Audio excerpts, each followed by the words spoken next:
Philadelphia, San Jose, or DC, Los Angeles Galaxy. Pitch Pass. Colorado Rapids, Vancouver Whitecaps, Seattle Sounders,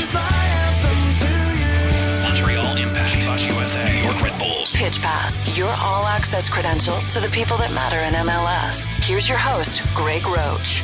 Welcome to Pitch Pass. Thank you so much for downloading the episode. Now, have you been to pitchpass.com? We are posting some blogs as well from the, and I will call him it now, great Sebastian Salazar. He put a new one up this week detailing his conversation with Mark Hughes, who is the coach of Stoke City and a big admirer of American soccer players. He explains why and the traits that he likes about American players and why he looks for them when he's recruiting. That's at pitchpass.com. You've got the podcast portion of the Pitch Pass juggernaut.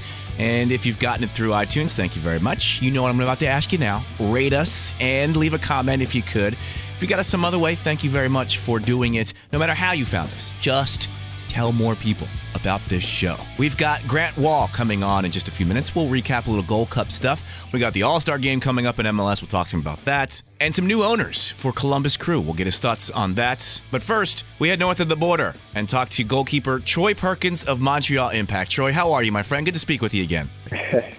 You and I go way back to... Yeah, many years. Yes. So I want to start off with the last conversation that we had, which was when you first got back to the States from your sojourn in Europe. One of the big things that you said was one of the reasons why you came back was for your family, and specifically for your wife. So I'm curious to hear how she took the news that you are now out of the country again. It hasn't gone well, I'll tell you that. The trade to Portland actually didn't go over. Well, it went over okay with her. She was okay, but she had gotten a really good job that she really wanted, and wasn't too happy about leaving. But she found a good job out there in Portland, and then she had some health issues actually come up about a year and a half ago. But it's different, It is what it is. We're in a different country, but yet we're still very close to my family, and we're working on looking at possibilities of what she can do here. It's obviously a lot easier for her to possibly find a job here than it would be, say, somewhere else in Europe.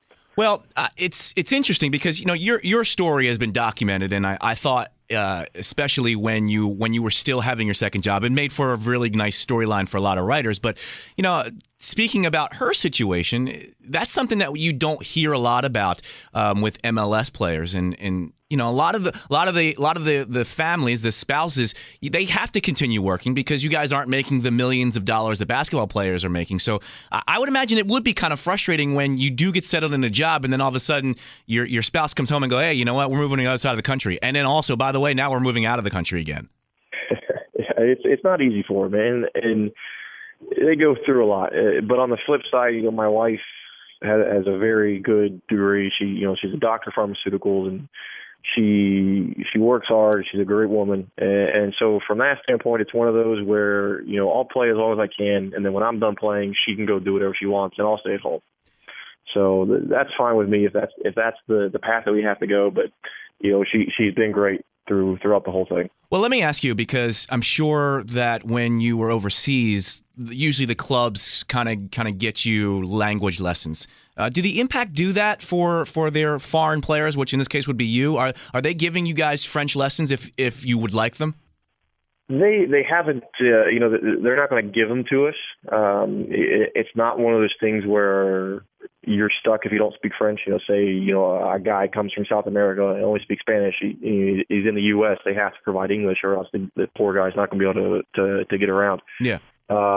Here, if you want to really pursue the path of learning French, they have contacts that you pay a little bit less than what you would normally, but they do make it available if that's something that you want to do. It's a bilingual country, so I'm assuming that you're probably not taking them up on the deal. But is your wife trying to work while she's there? And if she does, because I know I've been to Montreal a few times, everybody does speak English, but I know there is a little bit of a stigma attached if you don't speak French, and I would imagine it's even more so when you're in the working world. Yeah, especially in her career, her what she does, it's very specific and French, both writing and speaking.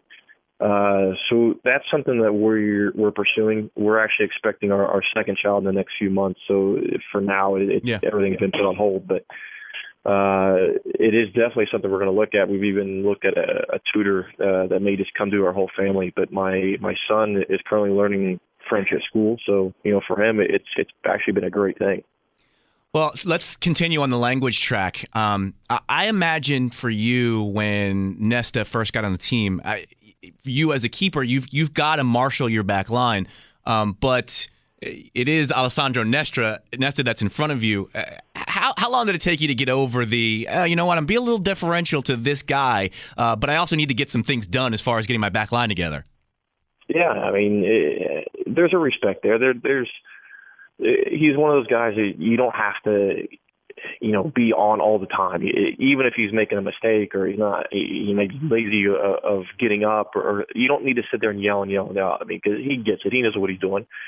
But at the same time, I don't care who's in front of me. I'm going to tell you the same thing. I'm going to be, the guy to push everyone and to get on people for not doing their job, or they need to do better at their job.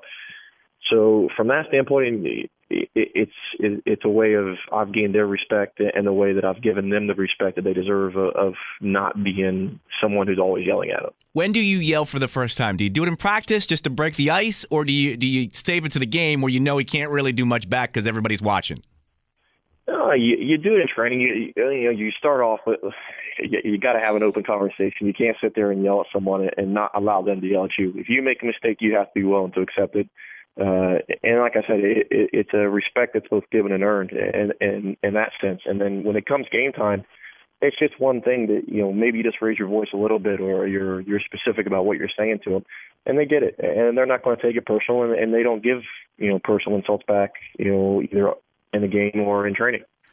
You guys had a great start to the season. And, I'm going to ask you a little bit about the new signings and how much you know and how much you've worked with them. But I assume that the thing that I'm going to ask you about is kind of part and parcel of why this is a question. And that is, the last month or so, the defense hasn't been as stout as it was at the beginning of the year. You've kind of been the one constant along the back line in defense. What has happened? Has it just been the fact that you've had to shuffle so many people in and out, or has something kind of gone wrong communication-wise in the back?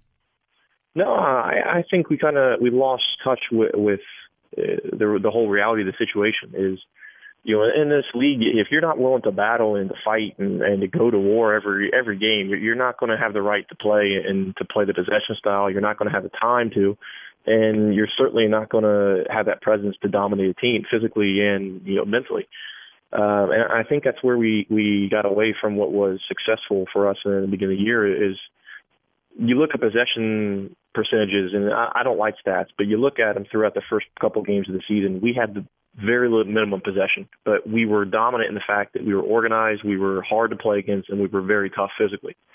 And if you look at the past month, we became very stretched out, very open, and really passive. We weren't tackling, we weren't putting bodies on the line, and we weren't attacking the ball per se, but and I think that's something we started to get back to and get our feet wet with again. But, I think we have to remember what that is that makes us successful. One of the things that I was concerned about when I looked at the team was, okay, they're playing really well. This was the beginning of the season. You guys are playing really well, very stout defensively. You've got DeVayo there who will always take his chance. But the thing that I think was the concern was the age, the overall age of the team. I don't put you in that category, but it was a situation where I was like, okay, well, that team probably won't be able to stay healthy throughout the year. And if they do stay healthy, you guys are playing the Canadian Open Cup and moving on now to CONCACAF Champions League. Where are you guys at as far as your health, your fitness is concerned as you move into the last half of the season, the most important time of the season? Yeah, we have a very good staff from a physical standpoint with the physios and our strength conditioning coach. So from that, it hasn't been a concern of ours all year. We've had guys that have gone out with injuries, but they haven't been long term. And when guys do step out, we have young players from the academy or who have been here for a few years who have stepped in and done an exceptional job. And I think that's kudos to the guys who started the youth program here and have brought those players up. They've developed them extremely well. And also the coaching staff. They understand that you don't need to train hard every day for some of these older guys, that they can train 2 or 3 days a week, and that's plenty for them. So they've managed each individual very well this year, and I think that's a huge success and a huge plus for us. Well, and your other big difference from last year to this year is your coach. What has Schellebaum brought to the table? I don't want to say that Jesse Marsh didn't, but what was he able to enhance upon that Jesse Marsh started to kind of bring you guys even more together this season? He's very, obviously you guys have seen, he's very passionate. He's emotional, he's passionate no matter of his training or on the game. He wants everyone to be their best, and he wants the best for everyone. And so from that, it's rewarding to play for him from that standpoint, that when you do well and you're performing, even if you don't win, that you're giving everything you got, he's there behind you. And even when it's bad, he's not throwing guys underneath the bus. He's not screaming and yelling at you for making mistakes. He wants you to perform, and he wants you to enjoy what you do. And it's just a philosophy of, he wants us to attack. He wants us to score goals. And when you win, it's fun. And when you lose, maybe it's not so fun, but yet he keeps things very entertaining at training, and it keeps everyone involved, and no one's above anyone from his standpoint. It's reinforcement time for the entire league as the transfer window is open. Before I ask you about the guys that have already been brought in, I got to ask you about Joey Saputo, because Merritt Poulsen gets a lot of the press. Rob Hyndman gets a lot of the press as well as being a very interactive, a very engaged owner. Joey Saputo has been that way from the moment the franchise was awarded in MLS. What is he like day to day as an owner and as he relates to you as a player? You would never know that he's the owner of the club or who he is really. We early on the season we saw him a lot. I think now he's been with his family a lot and doing different business things and vacations, whatever. But we see him almost every home game. He's on the field, shaking your hand as you walk off before the match, and then he's there losing and winning with you in the locker room. We in preseason he traveled with us down to Florida, was there with us for the first week. And he's one of the guys. He wants to be in the locker room with the group and feel the pain and feel the joy of winning. And he's behind us 100%. He's not an owner that goes crazy by 1 or 2 losses or 1 or 2 bad performances. He doesn't hit the alarm and say everyone jump ship. He's a guy that's seen it for many years. He's very intelligent about the game and knows the business extremely well. And they've got I think a great management here. Is he similar to Poulsen? You've played under both of them. His intensity and his passion for the game are there. I think personality-wise, they're completely 2 different people, completely. Poulsen is, he likes his social media a lot and shares an opinion about what he thinks of players quite easily. But, Joey, he's a little more reserved, I think, from that standpoint. But, they both do share a lot of passion, a lot of intensity for it. I like how you say he's reserved as you play the games in a stadium with his name on it. I like that. It's nice. So let's talk about the guys that he's brought in. I assume that also is one of the positives about playing for Montreal Impact and playing for Joey Saputo is that whatever the team needs, he's going to bring it in, whether it's a high-profile player or a coaching change. He's going to do and spend the money that it takes, or even upgrading his stadium. He's going to do whatever it takes monetarily to make sure that the team is putting their best foot forward.